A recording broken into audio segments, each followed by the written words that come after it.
अब यार काफी ज्यादा लोग कंफ्यूज रहते हैं आईपीएस ग्लो और बैकलाइट ब्लीडिंग के बीच में, जिसे स्क्रीन ब्लीडिंग के नाम से भी जाना जाता है, जैसे कि आपको बैकग्राउंड में दिख रहा होगा। सो आज की वीडियो में ये बिल्कुल क्लियर बताऊंगा कि दोनों में क्या डिफरेंस होता है। बैकलाइट ब्लीडिंग या आईपीएस ग्लो कहते किसी है और आप कैसे पता लगाओगे कि आपके डिस्प्ले में है, बेशक वो मोबाइल फोन हो, लैपटॉप हो या अपने पीसी का डिस्प्ले हो। उनमें आईपीएस ग्लो हो सकता है, स्क्रीन ब्लीडिंग हो सकती है या फिर दोनों हो सकते हैं। जी हाँ। अब यार मेरे आजकल में 450 सब्स हो जाएंगे, 500 सब्स के और ज्यादा करीब हो, तो जल्दी करवाओ।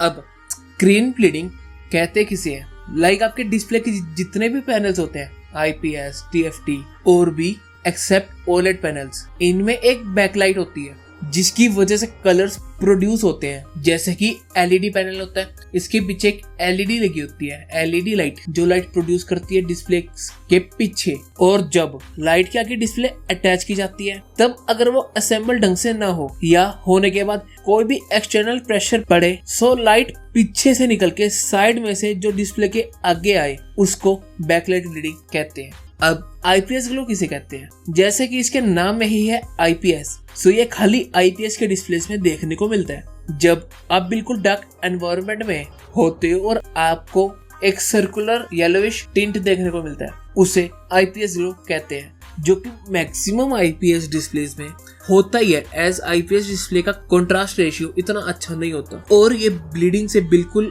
अलग होता है, इसका कोई रिलेशन है नहीं ब्लीडिंग से। ठीक है जी। अब दोनों में फर्क क्या होता है। पहला, ब्लीडिंग एक्सेप्ट ओलेड डिस्प्लेस में देखने को मिलती है, बट आईपीएस ग्लो हर एक आईपीएस डिस्प्ले में देखने को आपको मिल सकती है। ठीक है जी। दूसरा, ब्लीडिंग खाली एजेस पर दिखेगी, जैसे कि लाइट साइड में से आ रही है तो साइड्स में ही ब्लीडिंग दिखने को मिलती है, लेकिन आईपीएस ग्लो आपको डिस्प्ले के बीच में, साइड में कहीं भी देखने को मिल सकता है। तीसरा, ब्लीडिंग फिक्स रहती है, जैसे मर्जी आप अपने व्यूइंग एंगल चेंज कर लो, ऊपर नीचे राइट लेफ्ट कैसे मर्जी, जैसे मेरे लैपटॉप की डिस्प्ले में 4 कोनों में है तो वहीं रहेगी। बट आईपीएस ग्लो आपके व्यूइंग एंगल के मूवमेंट के हिसाब से भी मूव होता हुआ दिख जाएगा आपको, ये भी फर्क होता है। अब लास्ट डिफरेंस, अगर आप गेम्स वगैरह खेल रहे हो या कोई हॉरर मूवी देख रहे हो या आपके डिस्प्ले पर कोई भी डार्क एनवायरनमेंट है और आपके कमरे में भी इतनी ज्यादा लाइट्स नहीं जली हुई, सो ब्लीडिंग काफी ज्यादा परेशान आपको कर सकती है। बट आईपीएस ग्लो इतना ज्यादा परेशान नहीं करती, अनलेस और अनटिल पूरी डिस्प्ले ही ब्लैक हो, वो सीन अलग होता है। बट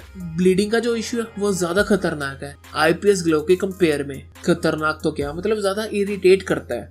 एज जहाँ पर ब्लीडिंग है वहाँ हल्का सा भी डार्क एनवायरनमेंट होता है तो वो लाइट से आपको दिखती है और आपको पता भी लग जाता है कि यहाँ पर ब्लीडिंग है, तो वहाँ एक्स्ट्रा अटेंशन जाती है हमारी, और ज्यादा इरिटेटिंग तो हो ही जाता है। मैंने डिफरेंसेस बता दिए, दोनों की डेफिनेशंस बता दी कि क्या होते हैं। दोनों में सिमिलैरिटी क्या है, दोनों में से टाइम टू टाइम कुछ भी बढ़ता नहीं है, ना आईपीएस ग्लो ना ब्लीडिंग, उतने ही रहते हैं। अनलेस और अनटिल कोई एक्सटर्नल प्रेशर पड़ा तो ब्लीडिंग आपकी बढ़ सकती है। ठीक है जी। अगर नॉर्मल डिस्प्ले है तो 1 साल हो जाए 2 साल हो जाए, ब्लीडिंग आपकी उतनी ही रहेगी। दूसरी सिमिलैरिटी, दोनों का कोई सोल्यूशन नहीं है, आप कुछ कर लो। ये कर सकते हो कि ज्यादा डार्क एनवायरनमेंट में नहीं बैठे आप कमरे के, अपने व्यूइंग एंगल्स को थोड़े साथ खेल लिया, बट ये नहीं है कि कोई परमानेंट सोल्यूशन कर दिया डिस्प्ले की सेटिंग्स वगैरह छेड़ के या डिस्प्ले खोल के। ठीक है जी। तीसरी सिमिलैरिटी बताऊं, जो ओलेड पैनल्स होते हैं काफी ज्यादा एक्सपेंसिव होते हैं, वो उनमें ना तो आपको ब्लीडिंग देखने को मिलती ना ही आईपीएस ग्लो।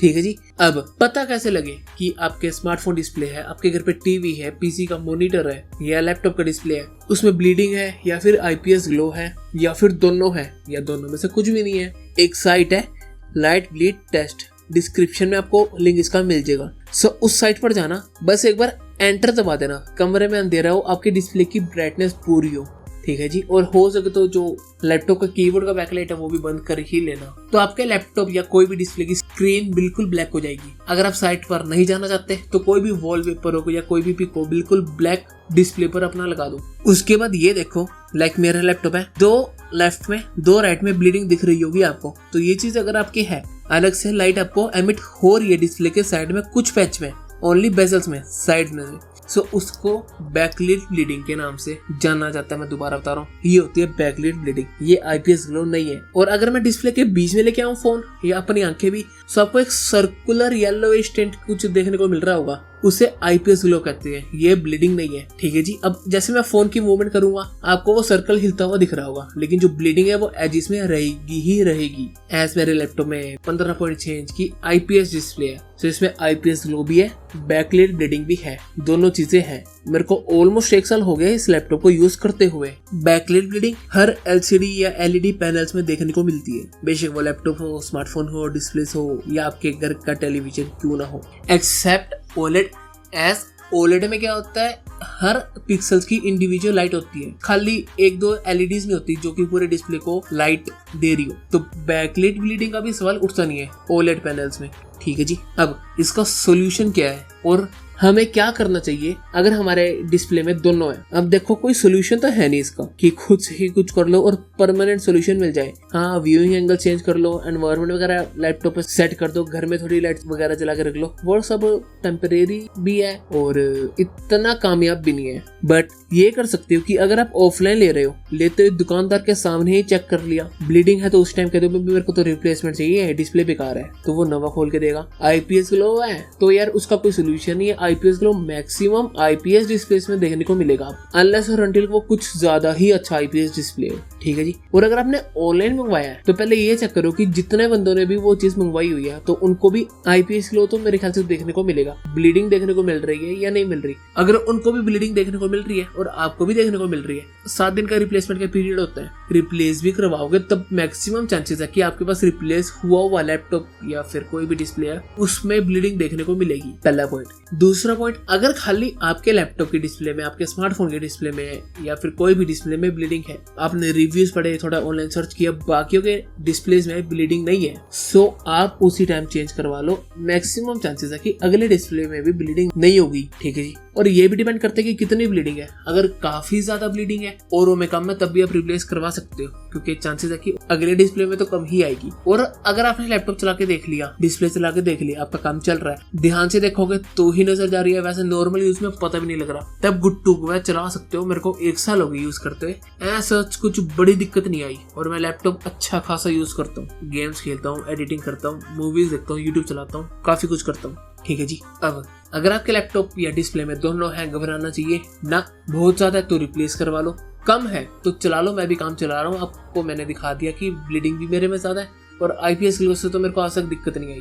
ठीक है, मैं भी काम चला रहा हूँ, 1 साल हो गया, ऐसा कोई दिक्कत नहीं है। मैं भी नॉर्मल कंज्यूमर हूँ, लाख बार सोच के एक लैपटॉप लिया जो कि 5-7 साल चलाऊंगा मिनिमम। ठीक है जी। सो या दैट्स इट। अगर आप भी ऑन करते हैं लैपटॉप, उसको कंप्लीट प्रोटेक्ट कैसे करें वो देखना है, लेट्स वाली वीडियो पर क्लिक करो। और उसको अच्छी तरह साफ सफाई से कैसे रखें वो देखना है, राइट वाली वीडियो पर क्लिक करो।